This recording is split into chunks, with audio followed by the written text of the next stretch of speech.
Finally good evening. ठीक है, class start करते हैं अब हम।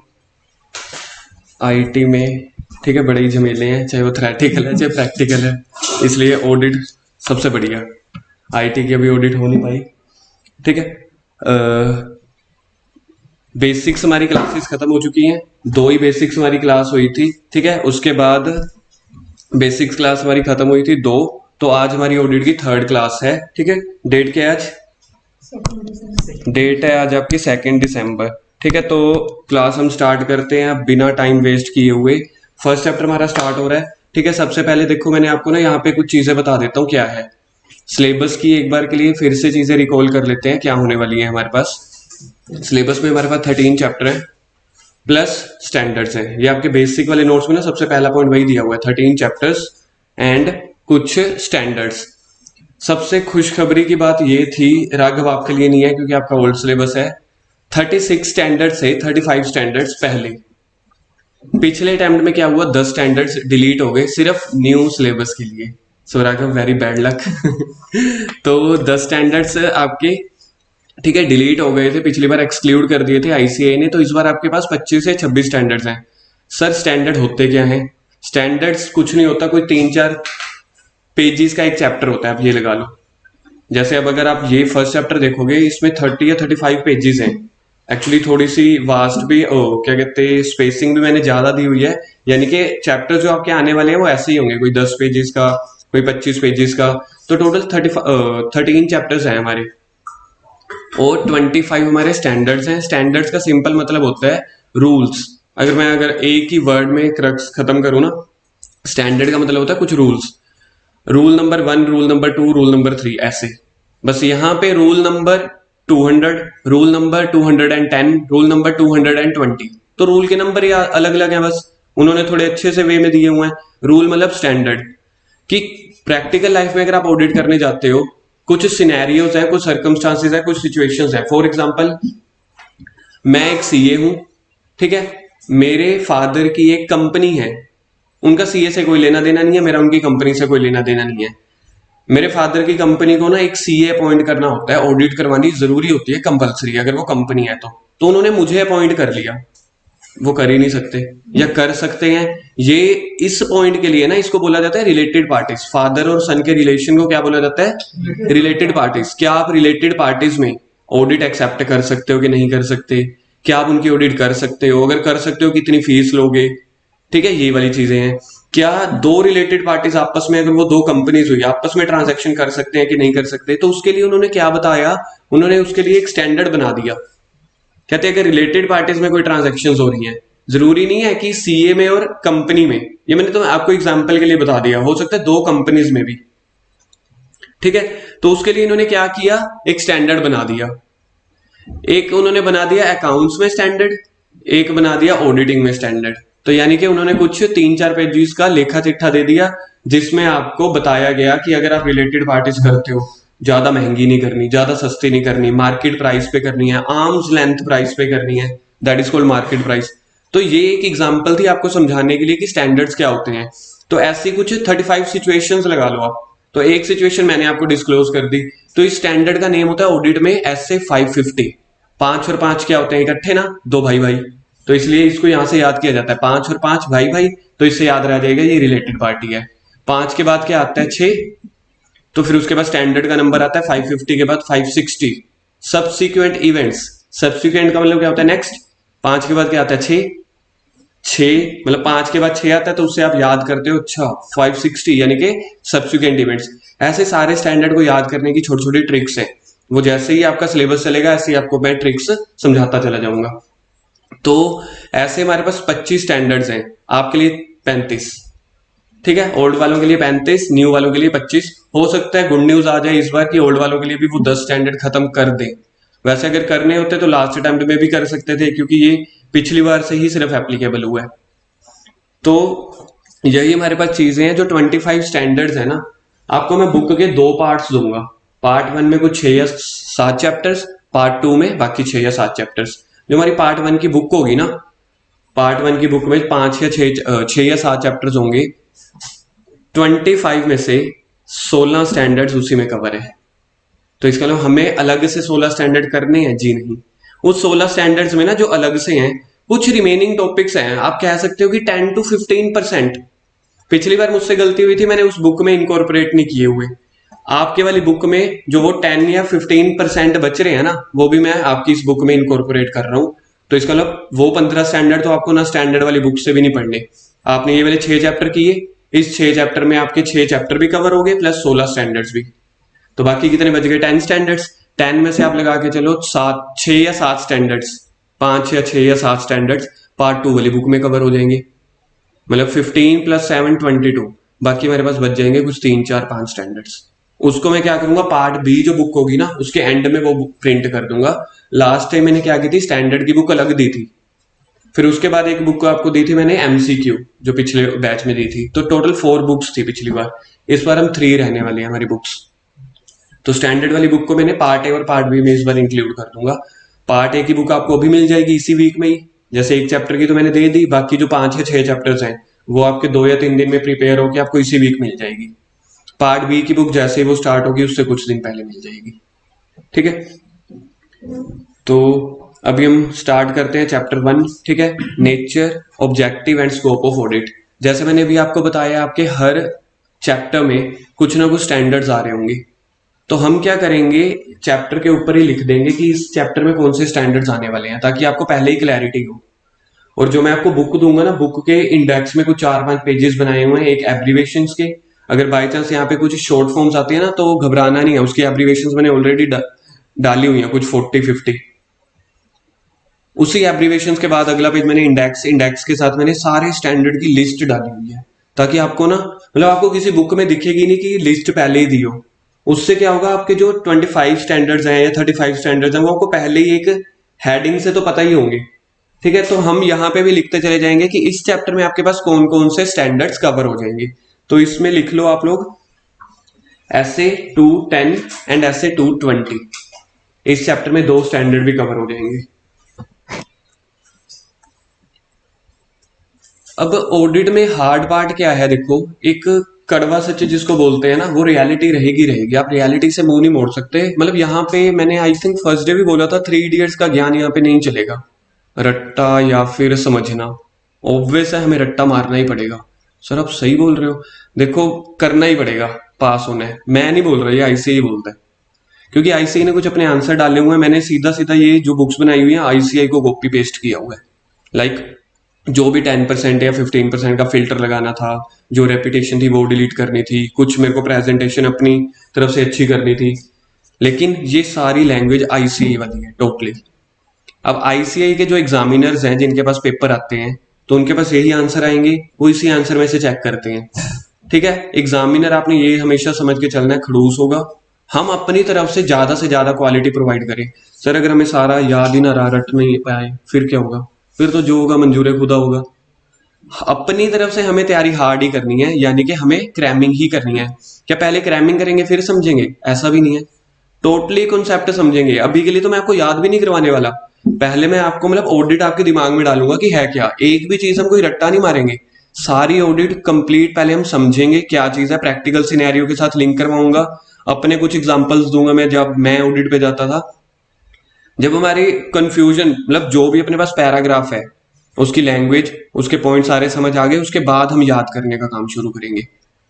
ठीक है, हम 3 इडियट्स को भी फॉलो करेंगे और उसको फॉलो नहीं भी करेंगे। हम समझ के भी चलेंगे, प्लस हम, मतलब हमने आमिर खान को भी फॉलो करना है प्लस चतुर को भी। ठीक है, प्रैक्टिकल लाइफ में तो दिखाया नहीं ना आमिर खान फर्स्ट कैसे आ जाता था, बस आ जाता था, पढ़ते हुए तो उसको दिखाते नहीं थे। तो खैर ये बॉलीवुड मूवी तो है नहीं, यहाँ पे हम ही विलेन है, हम ही एक्टर है। ठीक है, तो पहला चैप्टर हम स्टार्ट करते हैं, nature, objective and scope of audit. तो देखा जाए तो चैप्टर का नेम भी क्लियर है। सबसे पहला चैप्टर बेसिक्स ही आना चाहिए था, तो नेचर ऑफ ऑडिट, ऑब्जेक्टिव और स्कोप। और सबसे बड़ी बात है, इनके तीनों के क्वेश्चंस भी होते हैं। अगर आप नीचे देखोगे तो ऑब्जेक्टिव ऑफ ऑडिट ये क्वेश्चन भी है, और नेक्स्ट पेज अगर आप टर्न करोगे स्कोप ऑफ ऑडिट क्वेश्चन भी है। और सबसे बड़ी बात है, पेपर में भी आते होते हैं। पहला चैप्टर इतना आसान है। ठीक है, इसकी वेटेज लिखो 6 to 10 मार्क्स, 6 to 12 मार्क्स लिखो इसकी वेटेज। हर चैप्टर की मैं आपको वेटेज भी लिखवाता चला जाऊंगा, ताकि आपको उसकी इंपॉर्टेंस भी पता चले चैप्टर करते हुए। और लास्ट में फिर आप एक ही पेज पे या इंडेक्स पे लिख लेना उसकी इकट्ठे वेटेज। मैं चैप्टर बाय चैप्टर बताता चला जाऊंगा। ठीक है, पहला चैप्टर थोड़ा लेंथी है, टाइम लेगा। दूसरी बेसिक चैप्टर है, इसलिए मुझे भी टाइम लगाना पड़ता है। मैं चाहूँ तो इस चैप्टर को मतलब 3 क्लासेस में लगा सकता हूँ, लेकिन मैं लगाता हूँ 6 या 7 क्लासेस, क्योंकि मुझे पहली कुछ क्लासेस में क्वालिटी ज्यादा झोंकने का थोड़ा शौक लगा लो या जो भी लगा लो। क्योंकि जब हमारे पहला चैप्टर दूसरा चैप्टर के बेसिक क्लियर नहीं होंगे तो आगे के तो फिर करने का फायदा ही नहीं ना। तो मेरी पहली क्लासेस, कोई भी चैप्टर होगा ना, उसकी मेरी पहली 2 क्लासेस बड़ी स्लो चलती हैं। रीजन क्या है, मेरे को उसकी जड़ समझानी होती है। देन तो nature, objective and scope of audit, definition of auditing, सबसे पहले इसको लिख देना लर्न, ये याद ही रखनी है आपको। ठीक है, अब मैं समझाता हूँ क्या है। जिन्होंने बेसिक क्लास लगाई है उनको तो याद हुई पड़ी होगी अभी तक, और हमने अच्छे से समझी थी। Auditing is an independent examination of financial information of an entity. अब बात करते हैं इंडिपेंडेंट एग्जामिनेशन का मतलब क्या होता है। याद है क्या सिनोनिम्स लिखवाया था इसका मैंने, PAT line?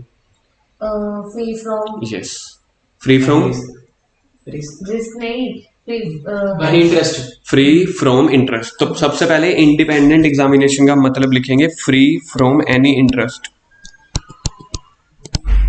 Free from any interest. देखो अभी आपका सीए में एंट्री हुई है, सीए की एंट्री इजी है, एग्जिट मुश्किल है ना, सुना होगा। लेकिन एग्जिट मुश्किल है, एग्जिट ब्लॉक नहीं है, ये याद रखना। रिजल्ट चाहे आईसीए वाले अच्छा निकालें चाहे ना निकालें, आपका लक चले ना चले, आपकी मेहनत कम हो या ज्यादा हो, एग्जिट मुश्किल है, हर कोई एग्री करता है, लेकिन ब्लॉक नहीं है। मुझे तो ऐसे लगता है कई बार, मतलब मैं अगर अपना सिनेरियो लूं कि मैं अगर सीए बन सकता हूं ना, कोई भी बन सकता है।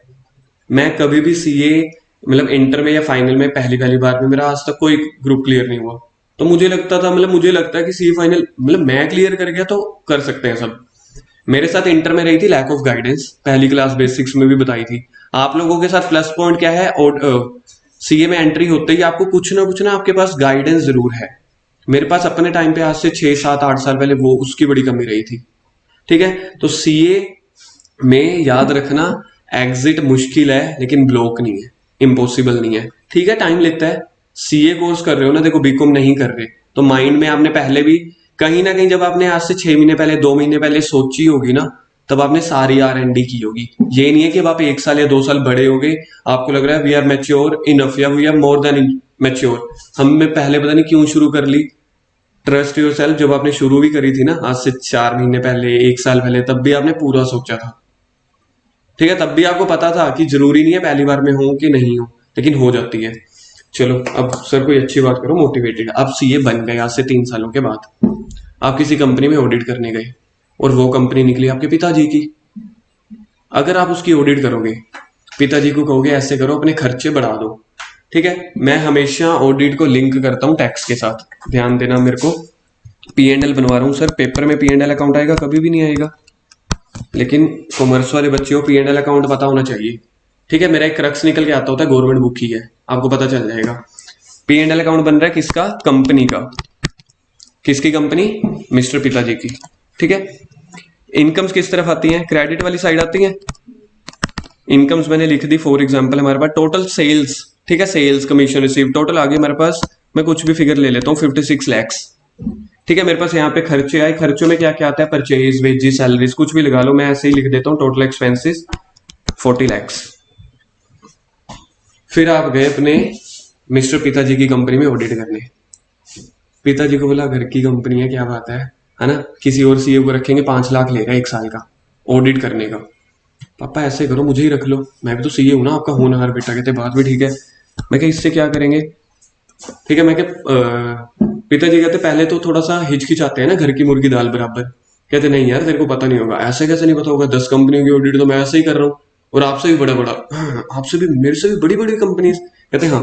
कहते फिर ऐसे करना, जो 5 लाख उनको दे रहे हो मुझे दे देना।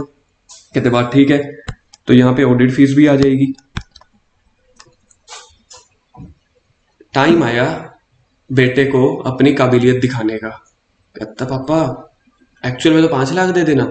ऐसे करते हैं, इधर आपा दिखा देते हैं टोटल 14 लाख। कहते ऐसे कैसे? कहते दिखाना ही तो है, कागजों में ही तो रिकॉर्ड किया है, मुझे तो 5 लाख ही दे देना, या मेरे नाम पे चेक 14 लाख का बना देना, घर की बात है, 14 लाख घर में ही आ गए ना। अच्छा, कहते उससे क्या होगा? कहते उससे आप ही बताओ क्या होगा। कहते अगर मैं ये ना दिखाता तो प्रॉफिट कितना आता मेरे पास, अगर मैं इसको ना दिखाता मेरे पास प्रॉफिट कितना आता 16 लाख। अगर मैं कहता हूँ इसका 50% टैक्स होता है तो मुझे बताओगे इसका टैक्स कितना आता 50% के हिसाब से? 8 लाख। पिताजी कहते ये तो ठीक है। कहते 14 लाख दिखा के अब क्या हुआ? कहते अब जो है हमारा प्रॉफिट कितना आ जाएगा अब 2 लाख, अगर ये ऑडिट फीस भी है।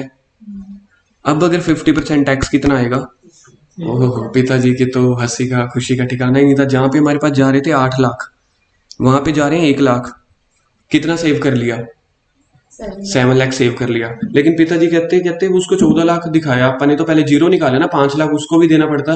कहते चाहे आप 5 लाख के हिसाब से भी निकाल लो, 9 लाख तो बच रहा है। 9 लाख का 50% टैक्स बच गया ना। चीज समझ में आ रही है? ये क्या सिनेरियोस चल रहे हैं प्रैक्टिकल लाइफ में, ये चीज चलती होती है। ऑडिट फीस देते कम हो, खर्चे देते कम हो, किताबों में ज्यादा दिखाना चाहते हो। रीजन बीइंग ये जो फिगर है ना, ये वाली फिगर नेट प्रॉफिट, इसको आप डिक्रीज करके दिखाना चाहते हो। लेकिन सच में आप कहते हो खर्चा कुछ ना हो जेब में से, बस किताबों में शो हो जाए। क्यों? ताकि उससे प्रॉफिट कम से कम दिखे। प्रॉफिट कम दिखेगा, टैक्स कम। एट द एंड हर कोई चीज लिंक किसके साथ रहेगी? इनकम टैक्स के साथ रहने वाली है। अब अगर मैं ऑडिट में सबसे पहले आपको P&L अकाउंट ना बनाऊं ना, सारी चीजें लगेंगी। संस्कारों वाली बातें चल रही हैं, पर संस्कार वाली बातें तो है ही हैं। संस्कार वाली बातें गवर्नमेंट के पॉइंट ऑफ व्यू से हैं कि इनकम टैक्स में कमी नहीं आनी चाहिए। ठीक है, इसलिए अब मैं यहां पे आऊंगा इंडिपेंडेंट एग्जामिनेशन। अगर मैं इंडिपेंडेंस में चेक करवाता तो मेरे को 5 लाख ऑडिट फीस देनी पड़ती। कहीं ना कहीं अगर मैंने मिली भगत कर ली, कहीं ना कहीं मिली भगत करके मैंने कंपनी के खर्चे बढ़ा दिए, यानी कि मेरा इंटरेस्ट ऐड है ना उस कंपनी में। इसलिए उन्होंने बोला कि ऑडिट सबसे पहले तो इंडिपेंडेंट एग्जामिनेशन होनी चाहिए, फ्री फ्रॉम एनी इंटरेस्ट। ठीक है, और financial information of an entity weather profit oriented और नॉट। चाहे वो कंपनी रिलायंस हो, चाहे वो वैष्णो देवी ट्रस्ट हो, तो स्कूल हो, गुरुद्वारा हो, उनकी भी ऑडिट होती है। तो कंपनी चाहे आपकी एनपीओ हो, ठीक है, प्रॉफिट ओरिएंटेड और नोट, इसको लिख देना वेदर एनपीओ और नोट, या एनपीओ डाल देना इसके साथ ना, एनपीओ तो भी चलेगा। Irrespective of it size and legal form. Size मतलब छोटी बड़ी कंपनी हो, लीगल फॉर्म का मतलब चाहे वो फर्म हो, चाहे वो कंपनी हो, चाहे वो कोऑपरेटिव सोसाइटी हो, कुछ भी है, ऑडिट तो होनी ही होनी है, और वो भी इंडिपेंडेंट। सबसे last main point, and such examination is conducted with a view to expressing the opinion. Last circle करो, एक्सप्रेसिंग द ओपिनियन लिख दो। क्लीन और मॉडिफाइड। क्लीन और मॉडिफाइड। क्लीन का मतलब होता है सब ठीक ठाक है, मॉडिफाइड का मतलब होता है सब ठीक ठाक नहीं है, यानी आपकी कंपनी में अंदर कुछ ना कुछ मतलब चोरी, घोटाले या गलतियां कुछ भी लगा लो चल रही है। तो इसलिए पहले इन्होंने ऑडिटिंग की डेफिनेशन दे दी। ठीक है, ऑडिटिंग की डेफिनेशन अब हम याद करेंगे। क्या था? Auditing is an independent examination of financial information, यानी कि आपको P&L बैलेंस शीट ये चीजें चेक करनी है। ऑफ एन एंटिटी, एंटिटी मतलब कोई भी कंपनी, कोई भी फर्म, कोई भी सोल प्रोप्राइटर, कुछ भी। Auditing is an independent examination of financial information of an entity whether, oriented or not. यानी कि स्कूल की भी, कॉलेजेस की भी ऑडिट होती है। The answer is yes.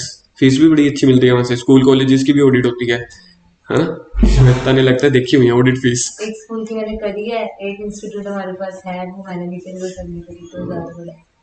Irrespective of it size, चाहे वो कंपनी आपकी छोटी है चाहे बड़ी है। ठीक है, और लीगल फॉर्म। लीगल फॉर्म का मतलब चाहे वो फर्म है, सोल प्रोप्राइटर है, कुछ भी है, सबकी ऑडिट होगी अगर जरूरी है तो। And such examination is conducted with a view to expressing the opinion. Last में ओपिनियन एक्सप्रेस करना है। ठीक है, expressing the opinion thereon, और उसके साथ लिखो that is issue the audit report. Issue the audit report.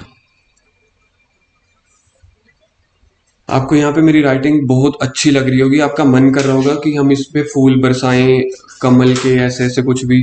तो आप लोग समझ जाना, मैं डिक्टेट करता चला जाऊंगा। वैसे मेरी राइटिंग बहुत अच्छी है, पर मैं क्या करूं, ये कंप्यूटर है। ठीक है, इसका मैं डिस्क्लेमर पहले भी दे चुका हूँ, मतलब मैं अपना बचाव कर रहा हूँ।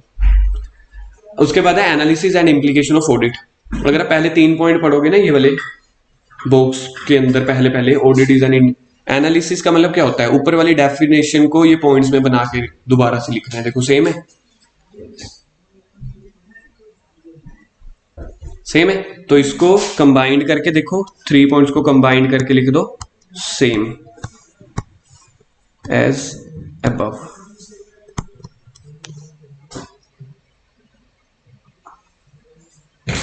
Auditor should ensure that FS मतलब फाइनेंशियल स्टेटमेंट। फाइनेंशियल स्टेटमेंट में क्या क्या आता है? P and L account, balance sheet, cash flow statement, notes to accounts, changes in equity.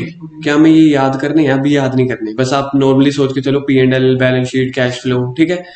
तो auditor should ensure that FS financial statement not mislead anybody. Check कौन करने जा रहा है? अकाउंट्स। किसके? किसी भी एंटिटी के। क्या वो एंटिटी जरूरी है कंपनी हो? नहीं, अभी तो पढ़ा है अपने, whether any entity profit oriented और नॉट, कोई भी हो, irrespective of its legal form, है ना, कोई भी हो, उनके आपको मेनली तो क्या चेक करने हैं? P and L account, balance sheet. Government को मतलब ही नहीं वैसे किसी और चीज से, सबसे ज्यादा उनको मतलब है पी एंड एल अकाउंट अच्छा दिख रहा हो, उसी से तो टैक्स आएगा। तो ऑडिटर को देखना है कि वो जो आपकी एफएस है मिसलीड ना करे। मिसलीड मतलब गुमराह ना करे या गलत ना हो। इसको लिखो, ये अभी इस बार का आपका एग्जाम क्वेश्चन है। एग्जाम क्वेश्चन है या फिर मॉक टेस्ट पेपर का क्वेश्चन है, ठीक है, लिख दो नवंबर 19 क्वेश्चन।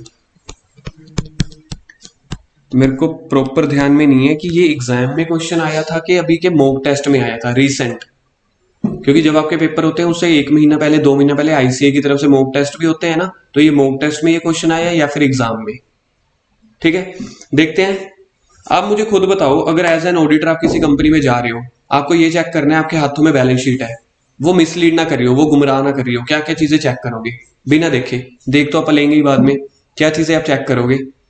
जो आपके अकाउंट्स हैं, ठीक है, बैलेंस शीट, उसके साथ जो रिकॉर्ड है, मतलब सेल का डेटा, परचेज का डेटा, सैलरीज का डेटा, क्या सच में वेजेस आपने दी, उसके साथ टैलीड होने चाहिए। पी एंड एल जो है आपका ट्रू एंड फेयर होना चाहिए, मतलब सब सही होना चाहिए। और बताओ, और क्या सोचोगे? रेशियो चेक करते हैं सबसे ज्यादा। ठीक है, रेशियोज चेक कर सकते हो, इसको ट्रेंड एनालिसिस बोलते हैं या एनालिटिकल प्रोसीजर बोलते हैं। और जो हाँ, वाउचर्स को बोलते हैं एविडेंसेस। क्या जो उन्होंने पी एंड एल या बैलेंस शीट आपको दिया उसके एविडेंसेस भी हैं?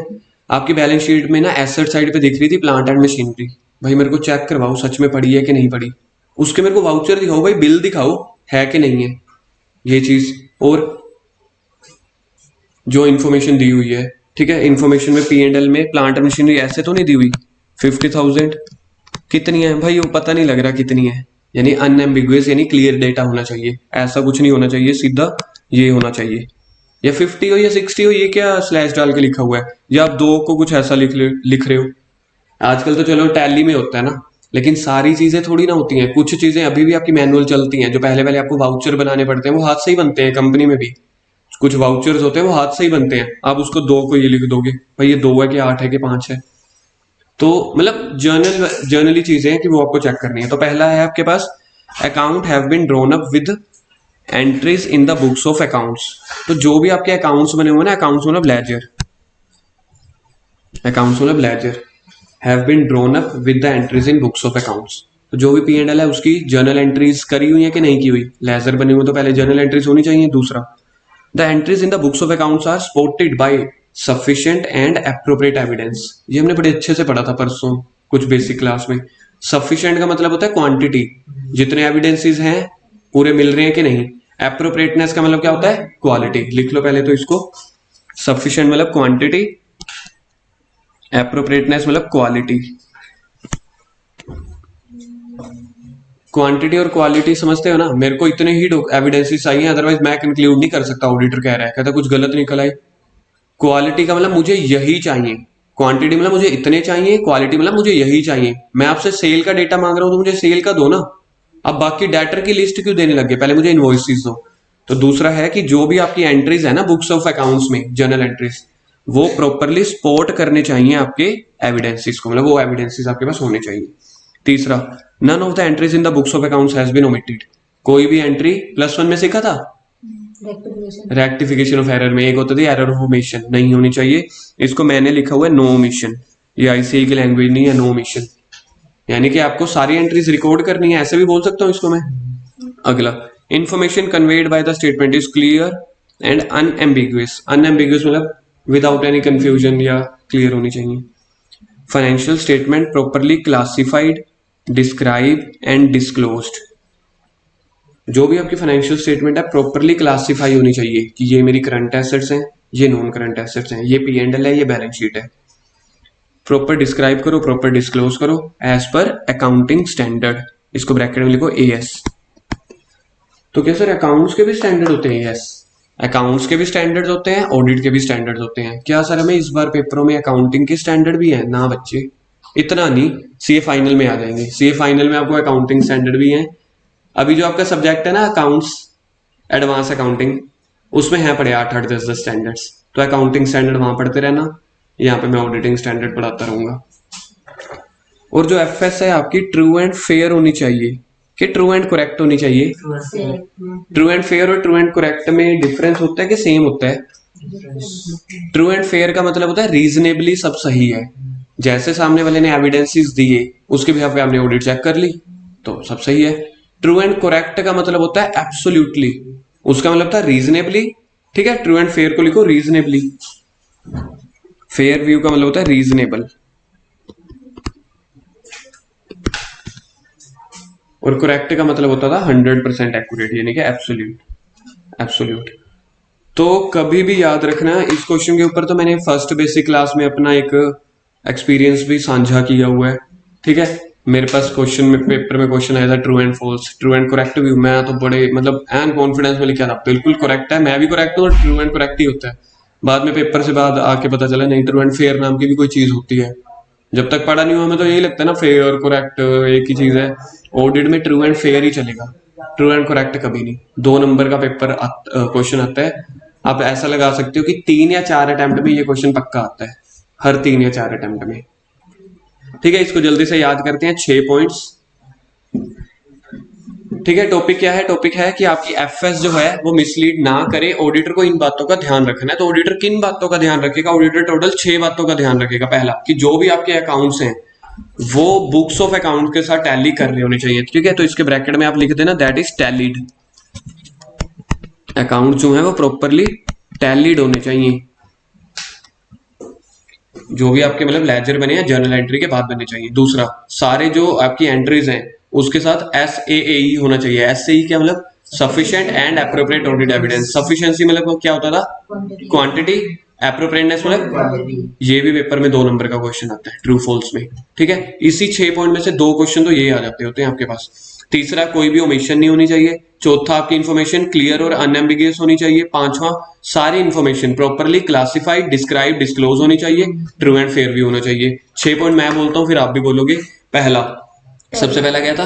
आपके अकाउंट्स टैलीड हो, यानी कि जो अकाउंट्स बन रहे हैं वो एंट्री के साथ बनने चाहिए। दूसरा, ट्रू एंड फेयर भी होना चाहिए। तीसरा, आपका फाइनेंशियल स्टेटमेंट का डाटा अनएम्बिगुअस और क्लियर होना चाहिए, ठीक है। आगे हेल्प करो, मैं भूल गया।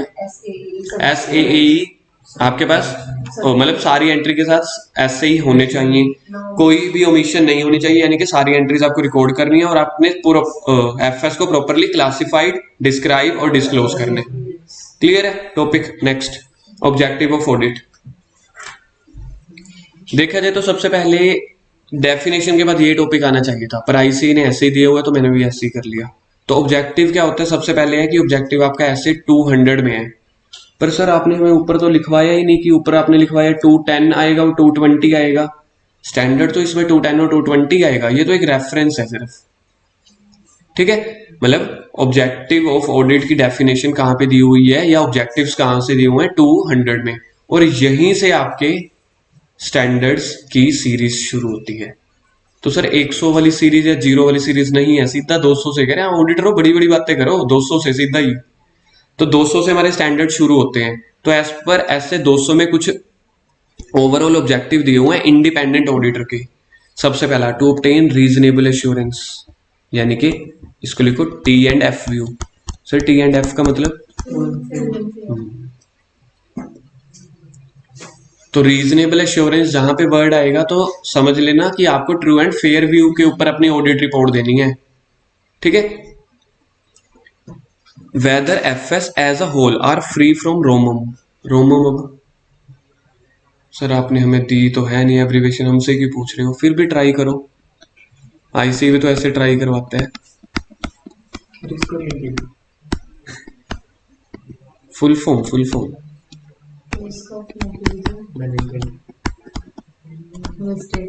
रिस्क ऑफ मटेरियल मिसस्टेटमेंट, लिखो इसको। ये सारी आपको फुल फॉर्म्स मिल जाएंगी उस बुक में, मैं आपको दे दूंगा।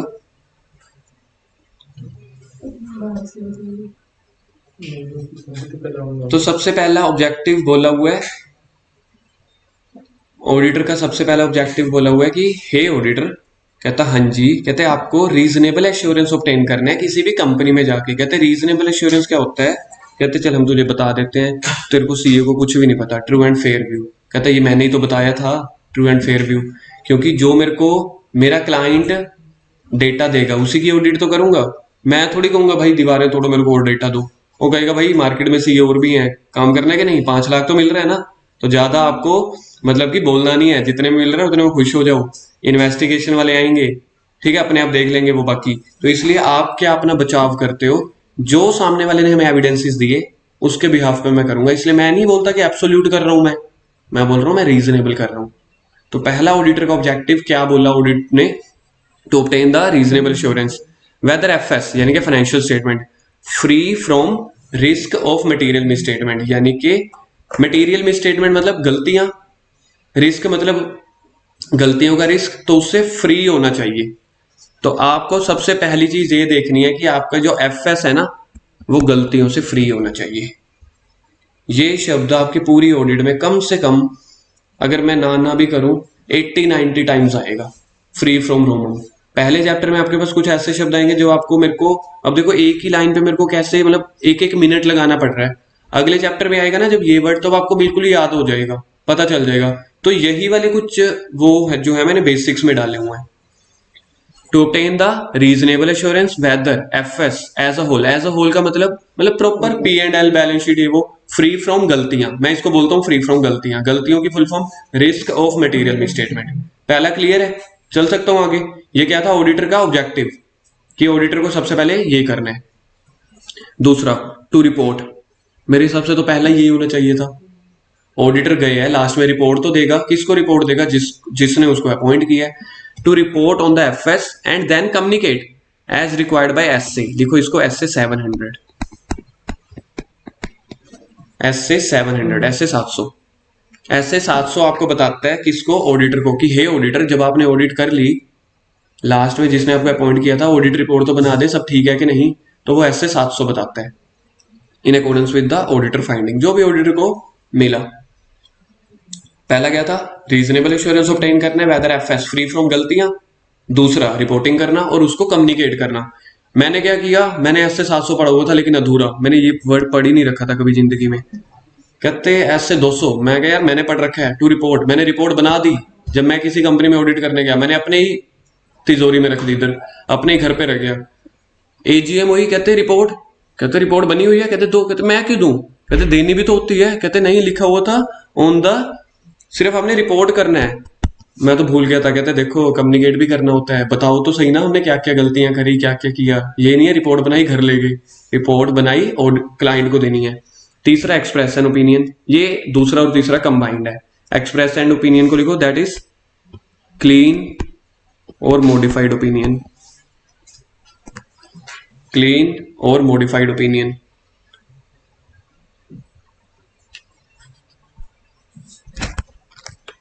राघव क्लीन का मतलब बता पाओगे? क्लीन ओपिनियन क्या होगा? दो ऑप्शन देता हूं, सब ठीक है कि सब ठीक नहीं है? सब ठीक नहीं, क्लीन, ठीक है सब। क्लीन का मतलब क्या होगा कृतिका? सब ठीक है, मतलब आपकी कंपनी में रीजनेबली सारा कुछ ठीक है। अगर मेरे को क्वालिफाइड ओपिनियन देना है, क्वालिफाइड होता है सब ठीक नहीं है, यानी कहीं ना कहीं कुछ गलतियां होंगी। गलतियां मतलब risk of material misstatement exist करता होगा। Next, determine the true and fair view. Sir दोबारा क्यों करवा रहे हो? तो देखो यही चीजें आनी है दोबारा। इसको लिंक में किसके साथ करूं? फर्स्ट को फोर्थ के साथ लिंक कर सकता हूं, रीजनेबल एश्योरेंस को ट्रू एंड फेयर व्यू के साथ। ऐसे आपको याद रखने हैं। और लास्ट में क्या है? Auditor will not ascertain the future viability और एफिशिएंसी ऑफ एंटरप्राइज। इसके ऊपर कोई टिप्पणी करना चाहेगा? किसको समझ में आ गया? Auditor will not ascertain the future viability of और मतलब इंडिपेंडेंट है। ठीक है, इस फिफ्थ पॉइंट को लिखो एग्जाम क्वेश्चन।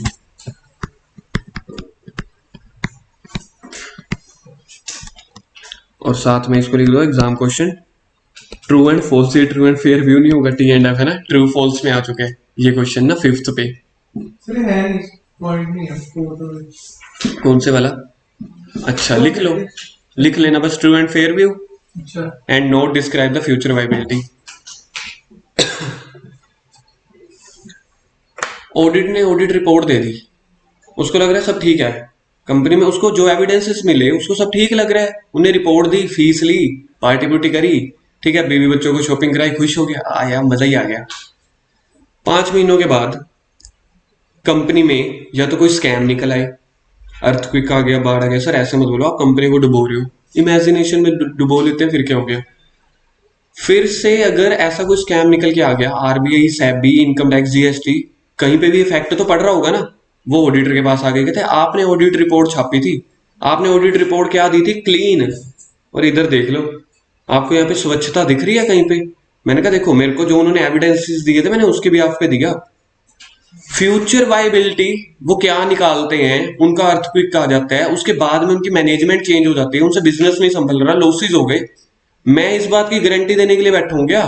एक तो मैंने सीए की, मुझे मेरी गारंटी नहीं थी आज से 3 साल पहले तक, अब मुझे कह रहे हो कि जिसकी रिपोर्ट साइन कर रहे हो उसकी गारंटी दे।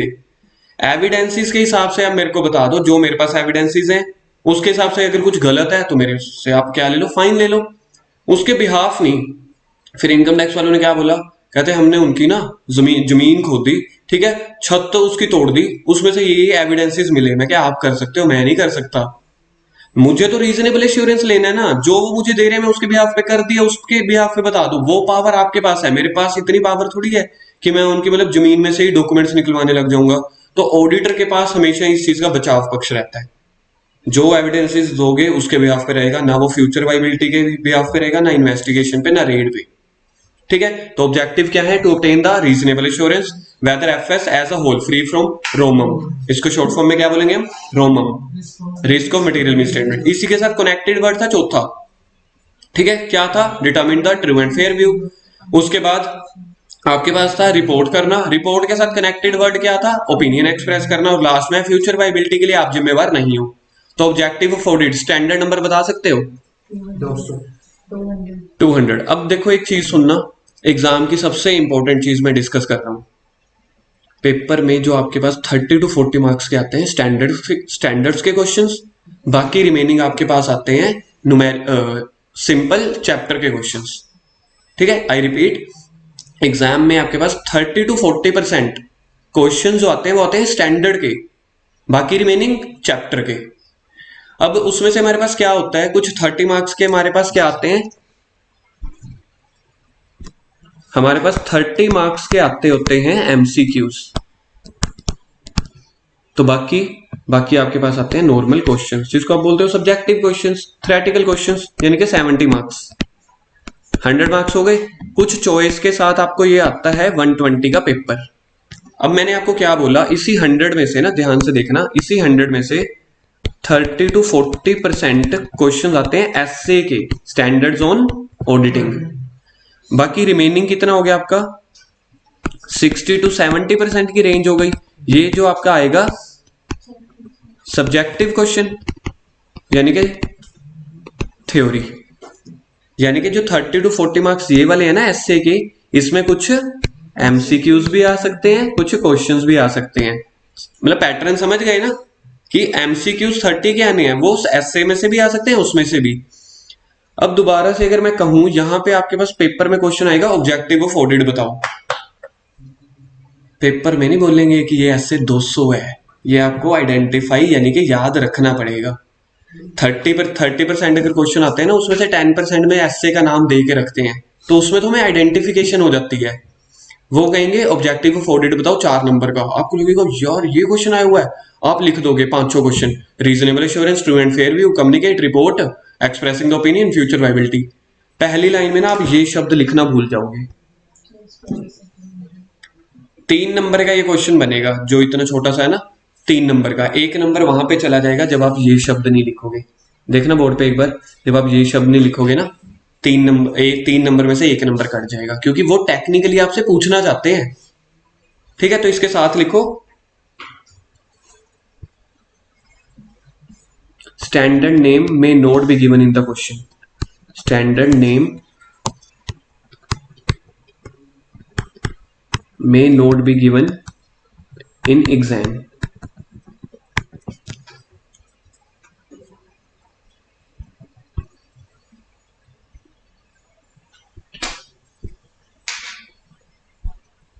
डन। जल्दी से एक बार के लिए देखें ऑब्जेक्टिव में क्या थे। रीजनेबल एश्योरेंस, फ्री फ्रॉम रोमम होना चाहिए, एक्सप्रेसिंग द ओपिनियन, इसके साथ वर्ड था रिपोर्टिंग एंड कम्युनिकेटिंग, ठीक है। ट्रू एंड फेयर व्यू किसके साथ कनेक्टेड था? रीजनेबल एश्योरेंस के साथ। लास्ट बतानी है कि नहीं बतानी? नहीं बतानी, यानी फ्यूचर में अगर कुछ लॉस हो गया क्या ऑडिटर को पकड़ा जाएगा? नहीं पकड़ा जाएगा। इसके बाद अगला टॉपिक है स्कोप। सर सेम टॉपिक है, कुछ अलग करते हैं, ठीक है, कुछ अलग करेंगे हम। पहले थोड़ा सा अलग टाइप्स ऑफ ऑडिट पे आ जाओ, कुछ 2-3 पेजेस के बाद होंगे, क्योंकि वो सेम से टॉपिक आ जाएंगे। नहीं तो ना आगे आगे 5-6 टॉपिक्स हैं वो सेम है। Advantage, disadvantage, aspect, scope, objective, types of audit. ये आप लिखोगे मई 19 में क्वेश्चन आया था ये वाला, या फिर नवंबर 18 में। तो पहले लिख लो टाइप्स ऑफ ऑडिट में, ठीक है। मैं इसको ऐसे डोनेट करता हूँ ई सर्कल में, तो मैं पूरे कोर्स में ना ऐसे करके चलूंगा। ये ई आप समझ लेना क्या है, ये एग्जाम क्वेश्चन। ये या तो आया था आपके पास नवंबर 18 में, या फिर आया था मई 19 में।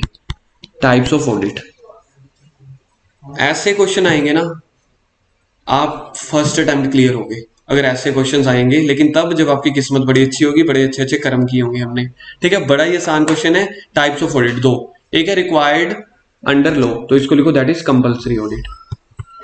अगर लॉ ने बता दिया तो वो कंपल्सरी होगी या वॉलंटरी होगी? तो दूसरा कौन सा होगा? वॉलंटरी। हाँ, कंपल्सरी, कंपल्सरी के साथ और डाल के लिखो स्टैट्यूटरी। स्टैट्यूटरी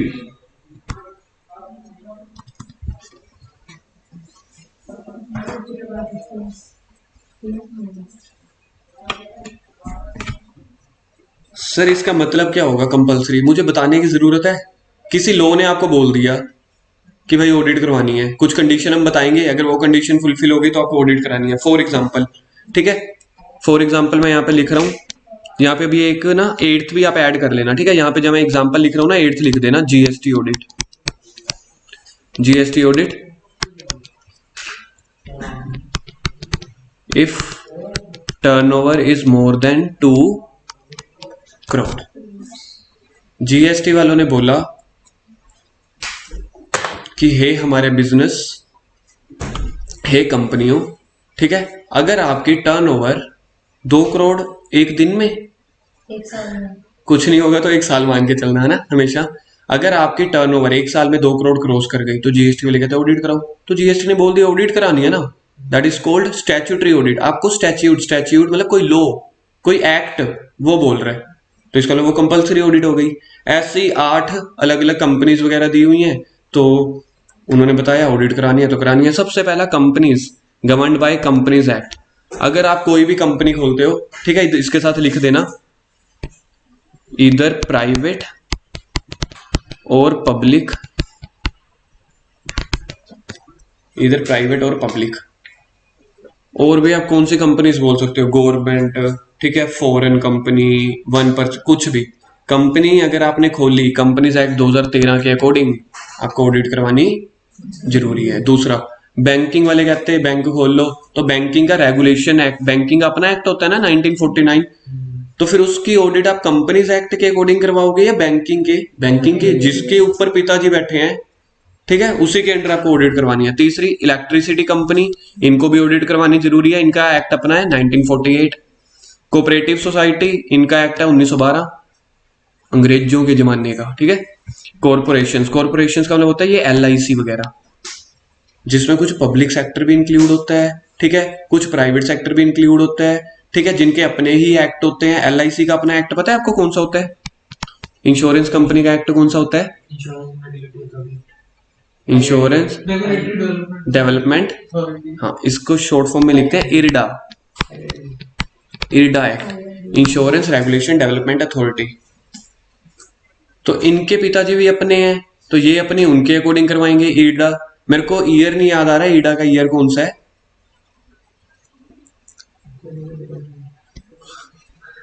आगे है चैरिटेबल ट्रस्ट। चैरिटेबल ट्रस्ट क्या होते हैं? आपके एनपीओस वगैरह, उनकी ऑडिट भी करवानी है। किसके अकॉर्डिंग करवाते हो? वो ट्रस्ट के अकॉर्डिंग कराते हो। इनकम टैक्स का ना सेक्शन 12AA आता है, वो कहता है, ठीक है, चैरिटेबल ट्रस्ट में लिख देना अंडर सेक्शन 12AA। क्या मैं ये भी याद रखना है? नहीं रखना, आईसीएआई ने नहीं दिया हुआ था, हमें हमारी नॉलेज के लिए है, याद रह जाएगा तो बढ़िया, अदरवाइज नहीं। और नेक्स्ट आपके पास है इनकम टैक्स के अकॉर्डिंग। इनकम टैक्स के अकॉर्डिंग कौन सी ऑडिट होती है? Tax audit. इसको लिखो टैक्स ऑडिट। टैक्स ऑडिट कब होती है? If turnover exceed 1 crore. Tax audit कब होती है? यानी अगर मेरी 1.5 करोड़ रुपए टर्नओवर है तो मुझे कौन सी ऑडिट करवानी पड़ेगी? जीएसटी ऑडिट करवानी पड़ेगी। क्यों? 2 करोड़। अच्छा, अब एक क्वेश्चन पूछो अच्छे वाला। अगर मेरी टर्नओवर 3 करोड़ हुई तो कौन सी ऑडिट करवानी है?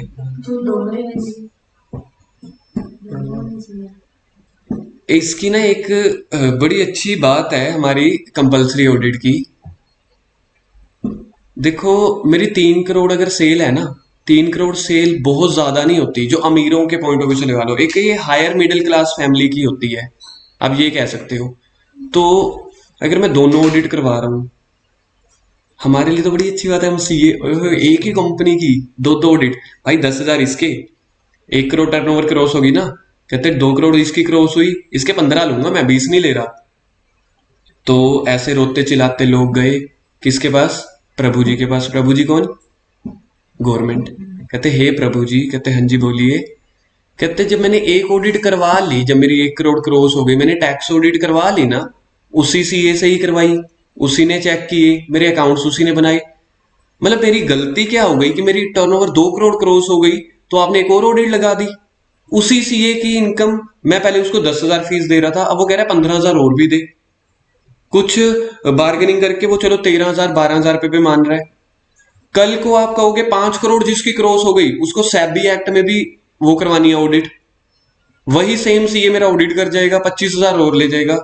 को मैंने बिजनेस बढ़ा के गलती कर ली क्या? कहते चल फिर तेरे लिए एक काम कर देते हैं, जिसकी एक के अंदर ऑडिट हो गई ना, उसको दूसरी ऑडिट नहीं करवानी पड़ेगी। समझ में आई? इसका मतलब जो कंपनीज एक्ट होते हैं ना, पहला पॉइंट क्या है देखो, कंपनीज एक्ट हो रही है पहली, तो कह रहे हैं जिसकी कंपनीज एक्ट है ना, कंपनीज एक्ट वालों को सिर्फ अब ये छूट दे दी गई, बाकियों को दी नहीं दी, उसके लिए आपको उसके एक्ट पढ़ने पड़ेंगे। लेकिन कंपनीज एक्ट वालों को बोल दिया कि आपकी स्टैट्यूटरी ऑडिट हो रही है ना, तो आप टैक्स ऑडिट मत कराओ। इनकम टैक्स और जीएसटी ने अभी तक ये किया है कि नहीं किया, मैं उस पर बात नहीं कर रहा, वो तो मैंने आपको एग्जाम्पल के लिए बता दिया। लेकिन कंपनीज एक्ट वालों को बोल दिया कि आपकी कंपनी ऑडिट हो रही है ना, तो टैक्स ऑडिट नहीं होगी। ये चीज आ जाती है। यानी टैक्स ऑडिट के जो आपके क्लाइंट होंगे ना प्रैक्टिकल लाइफ में, देखना वो सोल प्रोप्राइटर और पार्टनरशिप फर्म्स निकलेंगे। कभी भी देखना, जब आपके ऑफिस से शुरू होंगे, आप ऑफिस जाओगे ना, जब टैक्स ऑडिट हो रही होगी, टैक्स ऑडिट को बोलते हैं, ये 7th point, income tax audit, वो हमेशा आपके ना सोल प्रोप्राइटर्स या पार्टनरशिप फर्म्स निकलते हैं, वो कंपनीज नहीं निकलते प्राइवेट लिमिटेड। रीजन क्या है कि वो कंपनीज एक्ट में कवर हो जाते हैं ऑलरेडी। तो कंपलसरी ऑडिट याद करें कौन कौन से हैं, कितने भी बोल सकते हैं आप। कंपनीज एक्ट, इलेक्ट्रिसिटी एक्ट का 1948, कोऑपरेटिव सोसाइटी का 1912 अंग्रेजों के जमाने का है ना, बैंकिंग 1949, ट्रस्ट वाला 12AA, इनकम टैक्स का 1961, जीएसटी का 2017। ठीक है, तो ऐसे ही आपके पास ऑडिट है। पेपर में क्वेश्चन आया था 4 नंबर का, बताओ क्या है इसमें। नेक्स्ट वॉलंटरी ऑडिट, वॉलंटरी नाम से ही क्लियर है, पढ़ के देखते हैं क्या है। Are audit of account of proprietary entities, partnership firm, HUF, क्योंकि इनके लिए कंपलसरी नहीं होता। ऊपर कहीं आपने पढ़ा पार्टनरशिप फर्म में भी कंपलसरी है, कहीं पढ़ा प्रोप्राइटरशिप एक्ट में कंपलसरी है, नहीं, तो इनके लिए वॉलंटरी है, करवाना चाहते हो। No basic legal requirement of audit many of such enterprise as a matter of internal rules, वो कहते हैं हमारी इंटरनल कैपेबिलिटी बनी रहे इसलिए हम करवाना चाहते हैं। तीसरा, a special reference is necessary for NPOs like school, college, hospital, clubs. ये क्या करते हैं, अपने एमओए एओए में डाल देते हैं कि हमने ऑडिट करवानी है। क्यों? क्योंकि इसके मेंबर जो होते हैं ना, उसकी मैनेजमेंट में पार्ट नहीं ले रहे होते, इसलिए वो जनरली अपने एमओए में ना क्लोज डाल देते हैं, हम तो ऑडिट करवाएंगे ही करवाएंगे, इसलिए वो कुछ इंटरनल रूल्स डाल देते हैं। नेक्स्ट आपके पास क्या है, फोर्थ, कुछ गवर्नमेंट की डायरेक्शंस के अकॉर्डिंग। आपने बद्दी में जाके फैक्ट्री लगानी थी, सेज लगा था यहाँ पे कुछ साल पहले। सेज का मतलब क्या होता है कि यहाँ पे आप फैक्ट्री लगाओ, 10 साल के लिए इनकम टैक्स माफ, या फिर पहले 5 साल के लिए 100% माफ, अगले 5 साल के लिए 50% इनकम टैक्स माफ। लेकिन आपको कुछ कंडीशन फुलफिल करनी पड़ेंगी। उस कंपनी वाले को बोला कि सीए से रिपोर्ट बनवा के आ, ऑडिट करवा के आ, तो यानी गवर्नमेंट की डायरेक्शंस। गवर्नमेंट कोई सब्सिडी बांटना चाहता है, बैंक से लोन लेना चाहते हो, बैंक कहते हैं हम नहीं लोन देते जब तक ऑडिट नहीं करवा के आते। तो ये वो चीज है, कुछ गवर्नमेंट डायरेक्शन, कुछ अलग पर्पस हो जाते हैं, जैसे कि कोई ग्रांट मिलनी हो आपको, कुछ लोन मिलने हो बैंक से।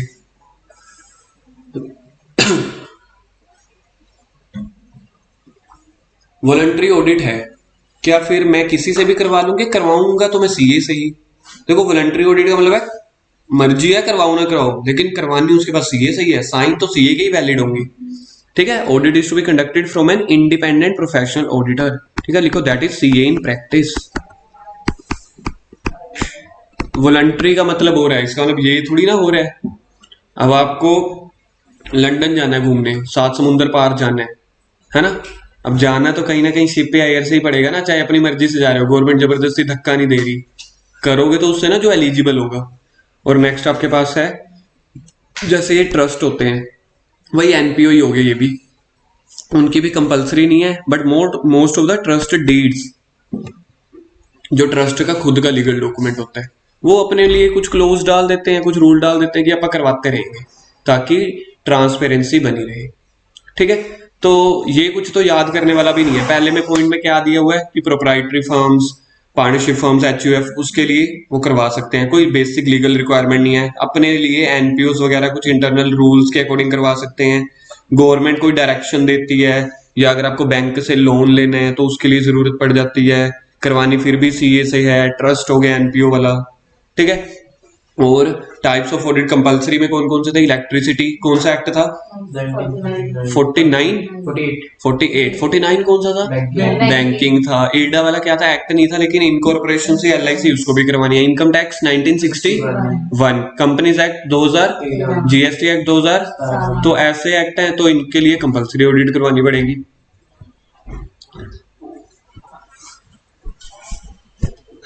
अब आ जाओ फर्स्ट वाले उसी टॉपिक पे जहां पे अपन छोड़ के गए थे, स्कोप ऑफ ऑडिट। स्कोप का मतलब किस हद तक ऑडिट करनी है, मतलब कहां तक जाके। कई बार क्या होता है कि मैं ना इन चीजों में ही घुस जाता हूँ, स्कोप का मतलब। तो अगर आपको लगता है ना कि इनका टर्म डिस्क्लोज करना या बहुत ज्यादा है, यहाँ पे इसका मतलब बिल्कुल सिंपल ही है। स्कोप का मतलब कितनी ऑडिट करनी है या कैसे। देखो मैं आपको बताता हूँ, 2 या 3 तरह की ऑडिट होती है। जैसे अभी अपने टाइप्स ऑफ ऑडिट पढ़े ना, ऐसे कुछ कैटेगरीज होती हैं। स्टैट्यूटरी ऑडिट है, या वॉलंटरी ऑडिट है, या एक जैसे इनकम टैक्स ऑडिट है, या स्टॉक ऑडिट है। स्टॉक ऑडिट मतलब उनका स्टॉक चेक करना फिजिकली। आपके क्लाइंट ने आपको बोला है हमारी स्टॉक ऑडिट कर देना, आपने बोला नहीं यार मैं स्टैट्यूटरी करूंगा। भाई हमने बोला तुझे, नहीं मेरे को आती है करनी यार, मैंने की हुई है बड़ी सारी कंपनीज की। जब मैं आर्टिकल था छोटा छोटा नन्ना मुन्ना, ठीक है, जब मेरी आर्टिकलशिप चलती होती थी बचपन में, तो मैंने करी हुई है, मेरे को आती है, मैं करूंगा। कहते सुन, जो स्कोप हम बता रहे हैं क्या उसको क्रॉस कर जाएगा क्या? नहीं ना। तो स्कोप का मतलब है किस हद तक ऑडिट करनी है या कौन सी ऑडिट करनी है। पहली, scope of audit is determined by auditor with relation to following 3 items. Terms of audit engagement. Terms का मतलब क्या होता है? कंडीशंस। ठीक है, लिख दो ऊपर, टर्म्स यानी कि कंडीशंस। ऑडिट एंगेजमेंट का मतलब सिंपल होता है ऑडिट।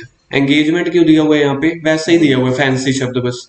तो terms and condition of audit. ठीक है, for example, if appoint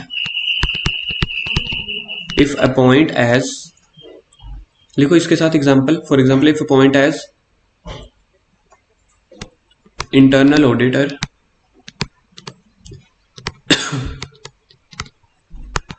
then do internal audit only।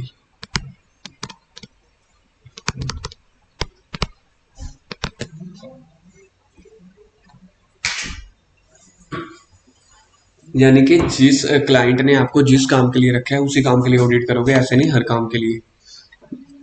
तो पहला स्कोप आपका क्लाइंट बताएगा, डिटरमाइंड बाय क्लाइंट।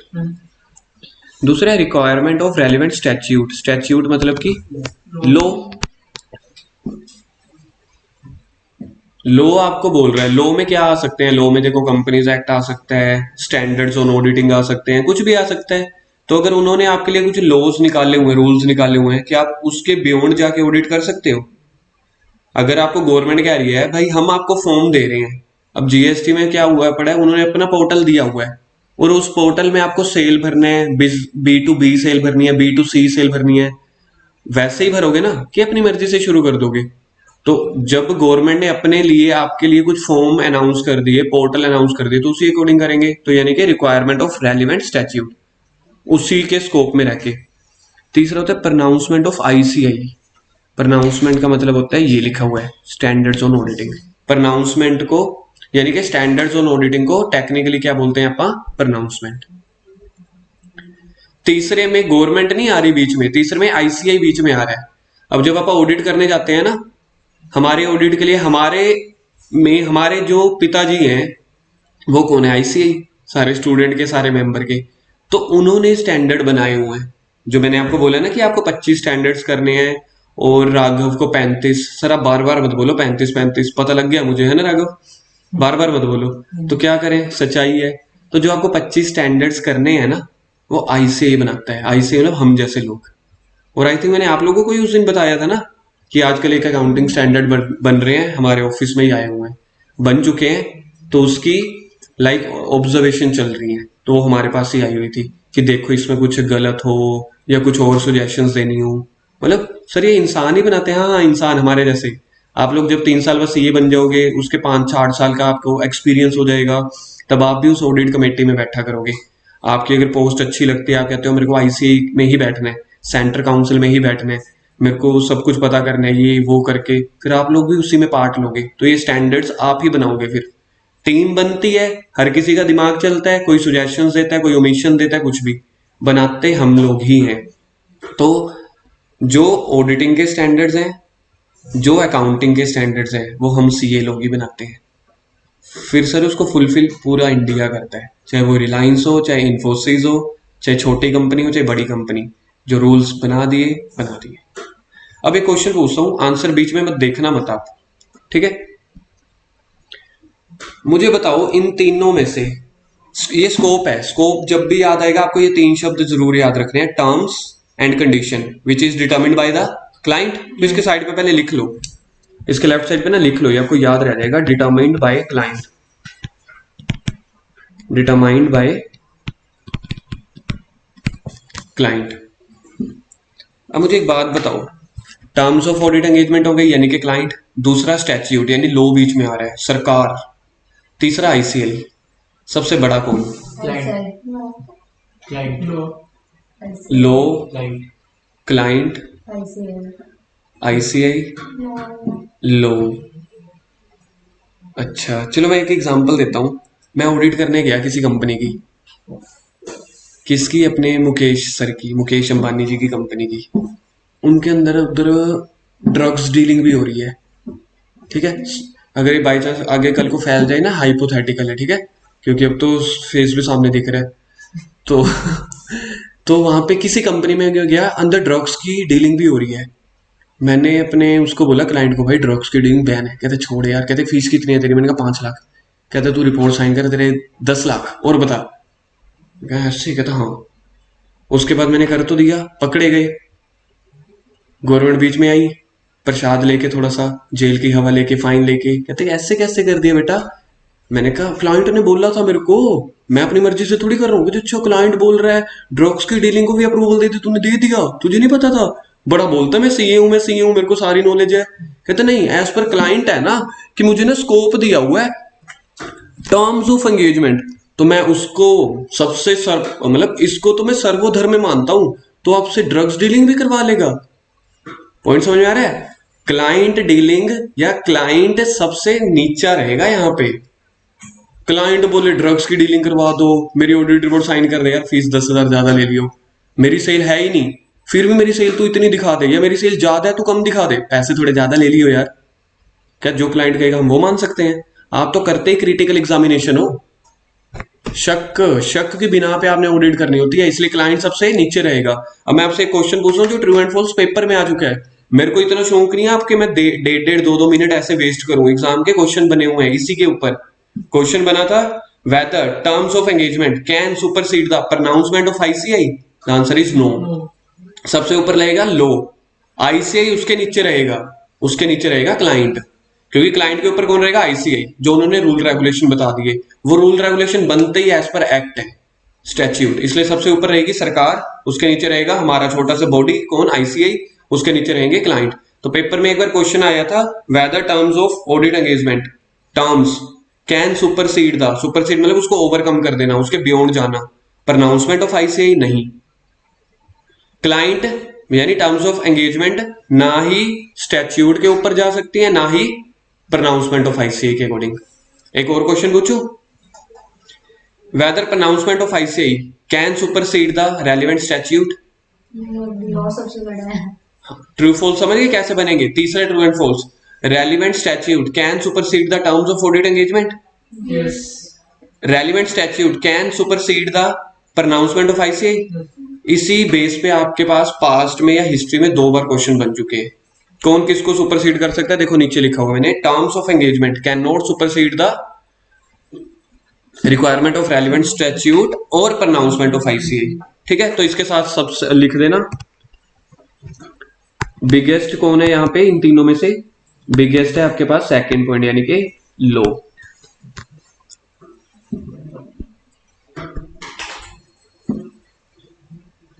डन। क्या पेपर में स्कोप वाला क्वेश्चन आता है, बड़ा आता है, और आपको अगर स्कोप का थ्योरेटिकल क्वेश्चन आता है तो ये 3 शब्द लिखने हैं पहले तो, टर्म्स, स्टैच्यूट और आईसीआई की प्रोनाउंसमेंट। अगर तो क्वेश्चन 3 नंबर का है तो इतने 3 पॉइंट लिख के ये वाला नोट लिख के बस खत्म। तो सर बाकी जो आपने 7 पॉइंट इतने मेहनत किए हुए हैं, अगर तो पेपर 3 नंबर का आता है तो यहां तक ही लिखना है आपको, ये यहां तक, अगर 3 नंबर का आता है तो। बाय चांस अगर पेपर 1 भी नंबर क्रॉस कर गया ना, चौथा या पांचवा, ये 3 के साथ आगे 7 पॉइंट्स है ना, इसमें से कोई 3-4 लिख देने हैं। 5 का आ गया तो अकॉर्डिंगली थोड़ा सा बढ़ा देना है, यानी कि अगर क्वेश्चन स्कोप का आता है you can not miss these 3 points. पापा तो और स्कोप के और पॉइंट क्या आते हैं आपके पास, स्कोप का एक्स्ट्रा पॉइंट्स, पहला audit should be organise to cover all aspect of enterprise. मतलब आपने ऑडिट ऐसे ही करनी है, पहले वो 3 तो टेक्निकल पॉइंट पढ़ लिए ना हमने, उसके बाद जर्नल पॉइंट्स हैं, इसमें आपको क्या कवर करना है भाई, सारे एस्पेक्ट अपने कवर कर लेना जिस क्लाइंट में ऑडिट करने के हो, सारे एस्पेक्ट मतलब P&L, balance sheet, income, expenses, ये सारा कुछ। Second point, auditor is not expected to perform the duties which fall outside the scope. ये समझ में आया क्या है, स्कोप कैसे ज्यादा जो स्कोप में नहीं है तो वो मत करना। राघव की बुक में 5वां या 6वां पॉइंट होगा ये। अब पिछली बार मैंने आपको बोला था ना मैं इसको कनेक्ट कर दूंगा, तो इस बार मैंने कनेक्ट कर दिया इसको, तो धीरे धीरे बुक अपडेट भी होती चली जाती है हर अटेम्प्ट में।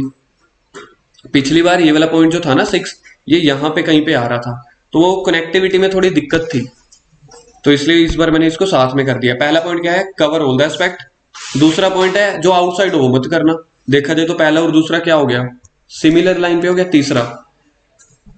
तीसरा आपको स्कोप है टू फॉर्म एन ओपिनियन, ये ऑब्जेक्टिव की तरह नहीं, ऑब्जेक्टिव में चौथा पॉइंट यही था ना, तीसरा और चौथा, रिपोर्टिंग या एक्सप्रेसिंग द ओपिनियन, ये भी वही है। To form an opinion on the FS, auditor should be reasonably satisfied whether the information contained in the accounting record reliable and sufficient. तो कह रहे हैं जो सिंपल अगर मैं बात करूं, इसके साइड पे लिखो simple, information should be reliable. Sir मजा आ गया ये वर्ड लिख के ना, पेपर में ऐसे नहीं लिखना आपको, पेपर में जितना हो सके थोड़ा सा आपको सेंटेंस की फॉर्म में लिखना है, ये तो हमें याद करने के पॉइंट ऑफ व्यू से लिखना है। तो कह रहे हैं तीसरा पॉइंट आप ये भी चेक कर लेना, ऑडिटर को बोला कि हे ऑडिटर कि जो आप चेक करने जा रहे हो ना रिलायबल भी होना चाहिए। कहते रिलायबल मतलब, कहते चौथा पॉइंट देख लो, रिलायबल का मतलब होता है इवेल्युएशन कर लेना किसकी, अकाउंटिंग सिस्टम, इसको डालो नंबर 1, और इंटरनल कंट्रोल इसको डालो number 2। Accounting system number 1, internal control number 2। तीसरे पॉइंट में ऑडिटर को क्या समझा के बोला था कि भाई आपको इंफॉर्मेशन की रिलायबिलिटी चेक करनी है। फिर कहता कैसे, कहता ऐसे इवेल्युएशन कर लेना अकाउंटिंग सिस्टम, क्या टैली सही चल रही है कि नहीं, क्या टैली चलाने वाला भी सही है कि नहीं। इंटरनल कंट्रोल का मतलब होता है क्या सिक्योरिटी गार्ड गेट पे खड़ा था, क्या जो वर्कर्स या एम्प्लॉयज आते जाते हैं उनकी अटेंडेंस लेते हो, ये होता है इंटरनल कंट्रोल, तो वो चेक कर लेना। या फिर carrying out such other test, inquiry या अदर वेरिफिकेशन प्रोसीजर लगा के कि सारे अकाउंट बैलेंस या ट्रांजैक्शन ठीक है कि नहीं। कहते बस ऐसे चेक करनी है, कहता हाँ ऐसे। पहले पॉइंट में क्या बोला, स्कोप में एक्स्ट्रा पॉइंट में कवर ऑल द एस्पेक्ट।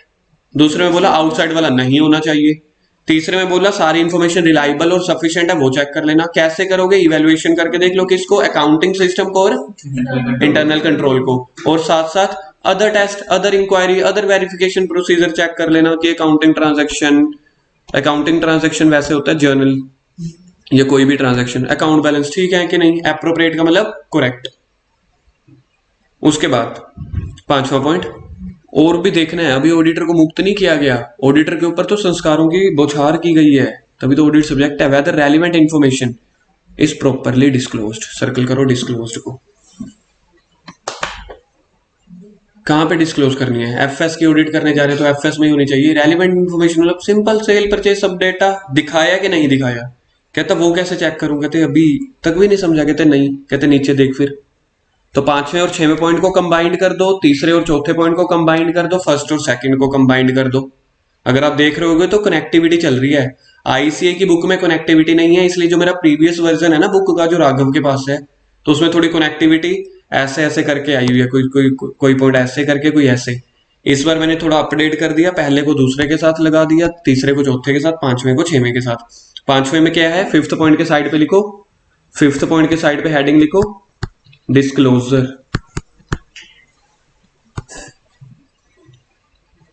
तो डिस्क्लोजर में क्या आया, कैसे आया, कह रहे अच्छा डिस्क्लोज कैसे चेक करोगे, comparing the financial statement with the underlying accounting record and source data. Financial statement यानी कि P&L यानी कि बैलेंस शीट, तो उसके साथ जो भी उसकी जर्नल लेजर के डेटा होंगे, वाउचर होंगे, वैसे चेक कर लेना। कहता इतना करना है, कहता हाँ। कहते दूसरा, जजमेंट मेड बाय मैनेजमेंट, अगर कोई मैनेजमेंट वालों ने जजमेंट दिया ना, आपकी ड्यूटी बनती है ऑडिटर की कि उसकी रिलायबिलिटी या उसकी डिस्क्लोजर चेक करने। मतलब क्या होता है मैनेजमेंट की जजमेंट, जैसे प्रोविजन फॉर डाउटफुल डेट्स का नाम सुने, कहां पे आता है वो, नहीं बैलेंस शीट मत बोलो अभी के लिए, P&L की किस साइड आता है, डेबिट साइड है ना, P&L के डेबिट साइड आता है प्रोविजन। प्रोविजन का मतलब होता है आप सोच रहे हो इतना लॉस हो जाएगा, क्या वो हो गया। तो जिस फाइनेंशियल स्टेटमेंट में एक्चुअल अक्रेंस इन्वॉल्व नहीं है, आपकी सोच इन्वॉल्व है, यानी कि आपकी जजमेंट इन्वॉल्व है, कहीं ना कहीं रिस्क है भाई। इसलिए उन्होंने जो डिस्क्लोज किया, किस बिहाफ पे किया, ऑडिटर को जिम्मेवारी दी कि मैनेजमेंट ने अगर फाइनेंशियल स्टेटमेंट के किसी भी पॉइंट में अपनी जजमेंट डाली हुई है ना, उसको ध्यान से चेक करना, रिलायबल और उसकी डिस्क्लोजर। और लास्ट है, ऑडिटर को बोला कि अकाउंटिंग पॉलिसीज जो कंपनी वाले लगाते हैं वो सही है कि नहीं। अकाउंटिंग पॉलिसीज मतलब SLM/WDB या फिर फीफो या लिफो मेथड, कंपनी वाले अगर वो फॉलो कर रहे हैं अकाउंटिंग पॉलिसी किसी भी एंगल से उन्होंने अपनी डिसाइड की होगी, तो उसकी भी डिस्क्लोजर चेक कर लेना। क्योंकि अगर आप देखोगे ना बैलेंस शीट के लास्ट में नोट्स अकाउंट्स में दिया होता है अकाउंटिंग पॉलिसी डिस्क्लोज कि लिफो कर रहे हैं, फीफो, SLM कर रहे हैं, WDB, तो वही डिस्क्लोजर का पॉइंट चल रहा था। क्लियर है। पहला पॉइंट क्या था, कवर ऑल द एस्पेक्ट, और आउटसाइड वाला नहीं करना। दूसरा, रिलायबल होनी चाहिए इन्फॉर्मेशन, रिलायबल कैसे करोगे, इवेलुएट कर लो अकाउंटिंग सिस्टम को, इंटरनल कंट्रोल को, ऐसे ही। उसके बाद पांचवा था डिस्क्लोजर चेक कर लो, डिस्क्लोजर कैसे करोगे, कंपेयर करके, ठीक है, मैनेजमेंट की जजमेंट से और अकाउंटिंग पॉलिसी से। अगला पॉइंट आपके पास है खतरनाक, यहाँ पे आपकी अंग्रेजी काम चलती है, जो तो कॉन्वेंट और इंग्लिश मीडियम वाला है उसको जल्दी समझ आ जाता है, मुझे 8-9 बार पढ़ना पड़ा था, हम हिंदी मीडियम वाले देसी थे, ठीक है। अगली जो है पॉइंट इजी है, तो मैं इस 7th पॉइंट को बोलता हूँ ये अंग्रेजी का पॉइंट है, इंग्लिश का, देखना समझ में आता है।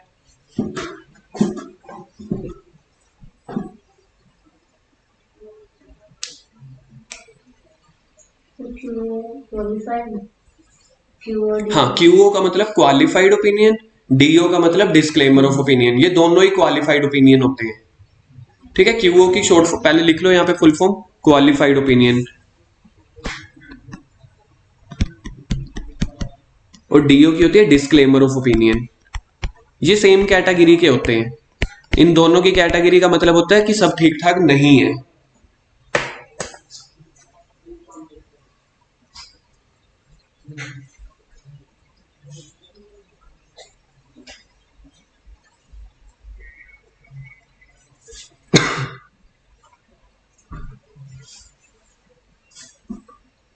मतलब जो स्कोप तो उधर के पॉइंट्स, जो स्कोप है 3 पॉइंट कवर हो रहे हैं, कुछ तो आगे जा सकते हो। जो क्या फाइनेंशियल स्टेटमेंट्स है जो भी है सही नहीं मिल रही, तो फिर अपनी रिपोर्ट बनाएगा जो क्वालिफाइड करके देगा, मतलब चेंजेस स्क्रीन नहीं देगा रिपोर्ट। नहीं, थोड़ा थोड़ा नहीं। कृतिका, अगर रिपोर्ट ठीक नहीं है, उसमें अगर कुछ भी चेंजेस होने वाले हैं तो उसको अपनी रिपोर्ट में मेंशन करना चाहिए कि क्या क्या चीज़ें नहीं करेक्ट अप्रोप्रिएट नहीं है, जो अपनी रिपोर्ट में मेंशन करना चाहिए। 70-80% ठीक है। श्वेता, मैंने यही बोल रहा था। मैं बताता हूँ इसमें क्या है। इसका सिंपल मतलब पता क्या है, जहां पे अगर मैं लास्ट लाइन से करूँ ना, क्यूओ या DO should be expressed as appropriate, आपको देनी कौन सी रिपोर्ट चाहिए थी? Qualified report. लेकिन आपने ऑडिटर का स्कोप, टाइमिंग, एक्सटेंट ऐसा कुछ डिसाइड कर दिया कि उसकी एबिलिटी ही तोड़ दी, और आपने और उसको क्या देनी पड़ गई? क्लीन रिपोर्ट देनी पड़ गई। सिंपल सा मतलब इसका क्रक्स यही है एक लाइन का, क्लीन रिपोर्ट की जगह आपने उसके ऊपर ऐसा कुछ लगा दिया कि उसको क्वालिफाइड रिपोर्ट देनी पड़ गई, या क्वालिफाइड उसको देने की जगह क्लीन देनी पड़ गई। इसका सिंपल मतलब ये था कि क्यूओ या DO should be expressed as appropriate. कुछ ऐसी सिचुएशन थी जहां पे क्यूओ यानी क्वालिफाइड ओपिनियन एप्रोप्रिएट थी, लेकिन आपने उसको क्या निकाल दिया? उसका स्कोप ऐसा कंस्ट्रेंट कर दिया। कंस्ट्रेंट मतलब रिजर्व कर देना, कंजस्ट कर देना। तो आपने उसका स्कोप कंस्ट्रेंट कर दिया, कहीं ना कहीं कम कर दिया, उसकी वजह से उसको क्लीन रिपोर्ट देनी पड़ गई उस स्कोप की वजह से। तो ये चीजें भी आपने नहीं करनी। क्या सर हमें ये पॉइंट ऐसे लाइन याद रखनी है? बिल्कुल भी नहीं, आपको बस मीनिंग आना चाहिए। इसके ऊपर क्वेश्चन, मतलब इस पॉइंट के ऊपर क्वेश्चन नहीं बनता, ठीक है? ये बस स्कोप के अलग पॉइंट है। तो आप अपनी लैंग्वेज में 7th पॉइंट को लिख सकते हो अगर आपको कुछ लिखने का मन हो, है ना? क्लीन की जगह qualified they the and vice versa. तो ऐसे उसका स्कोप नहीं डिसाइड करना आपने।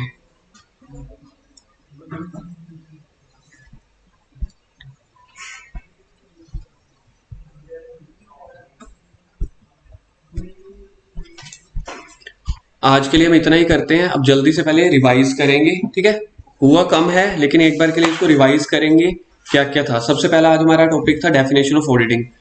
Auditing is an independent examination of financial information of an entity, whether profit oriented or not, irrespective of its size and legal form, and expressing the opinion.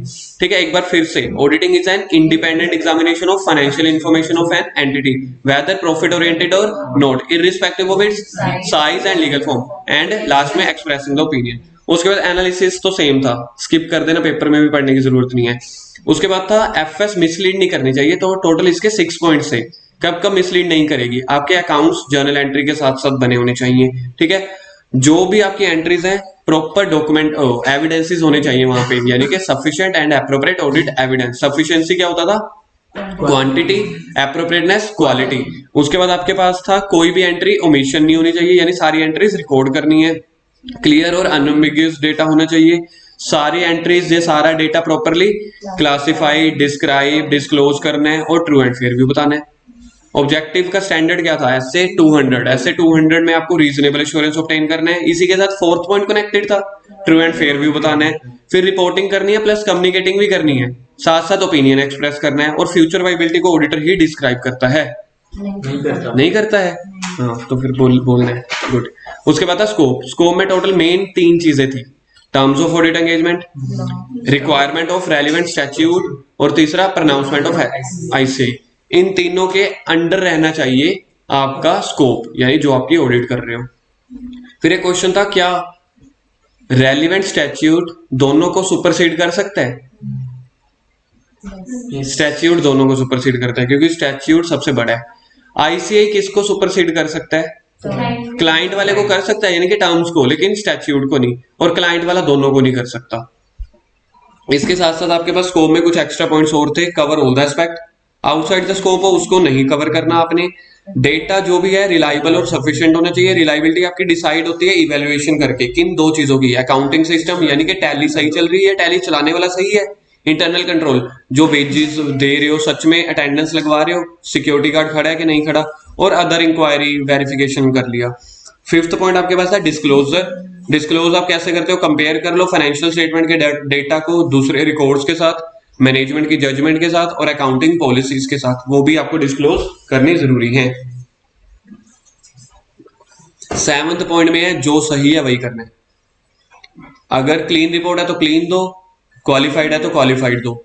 ऐसे नहीं होना चाहिए कि आपको अनक्लीन रिपोर्ट यानी क्वालिफाइड देनी पड़ गई जबकि आपको क्वालिफाइड देनी पड़ गई जबकि क्लीन देनी चाहिए थी, या फिर क्वालिफाइड नहीं देनी चाहिए थी लेकिन आपने दे दी, ये चीज थी।